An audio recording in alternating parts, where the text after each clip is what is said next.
Merci beaucoup Caroline pour ces explications. Toujours au chapitre santé, c'est une technologie de plus en plus utilisée en médecine pour traiter le vertige ou pour soigner des phobies.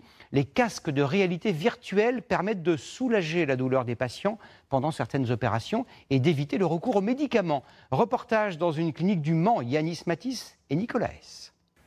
Un geste lourd, loin d'être anodin. Il s'agit d'une ponction de moelle osseuse. Ça va ? Joël, 69 ans, ne voit rien de ce qu'il se passe. On a l'impression dans l'univers, c'est grand, c'est ça, voilà, l'espace. La réalité virtuelle au service du patient. Un monde imaginaire pour atténuer les souffrances. C'est bien, hein. C'est sûr que ça diminue au moins de moitié la douleur, parce qu'on est accaparé par ça, on ne pense pas à la douleur. Atteint d'une leucémie, Joël est suivi dans cette clinique du Mans. Ici, 300 interventions liées à des cancers sont pratiquées chaque année. Juste, je sens un tout petit peu là, mais c'est normal, c'est comme une piqûre, quoi. Depuis plus d'un an, un tiers des patients, tous volontaires, utilisent ce casque. L'objectif était aussi de réduire tout ce qu'on pouvait leur proposer en annexe, à savoir les anxiolytiques, les antidouleurs, quelquefois des morphiniques. Tout ça, on veut le réduire complètement, voire l'annuler.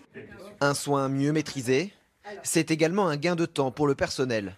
Nous aussi, nous sommes plus détendus. Donc il y a un effet miroir. Bliss, c'est son nom. C'est aussi l'histoire de Mélanie Perron, sa créatrice. En 2009, elle perd son conjoint des suites d'une longue maladie. Si j'avais pas eu ce vécu de proche de patient, d'accompagner mon compagnon pendant son traitement contre la leucémie, j'aurais clairement pas eu forcément cette idée-là. Et c'est cette envie aussi de dépasser la maladie et l'isolement qui m'a donné l'idée. Il a fallu 8 ans de recherche pour développer cette cyberthérapie. J'arrive sur un banc de poisson bleu. Un environnement fantaisiste, coloré, volontairement enfantin. C'est vrai que quand j'ai vu les premières images, je dis qu'est-ce que c'est quoi. Et on se détend et puis je crois que c'est ça qui aide beaucoup. 5 centres hospitaliers et cliniques utilisent ces images-là en France. Clarence se bat depuis 10 ans contre un cancer de la moelle osseuse et cette réalité virtuelle l'aide profondément. Il y a un côté magique, ouais.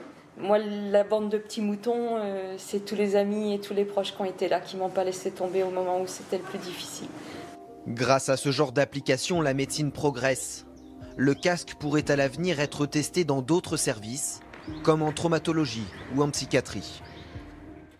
Tout l'été, nous vous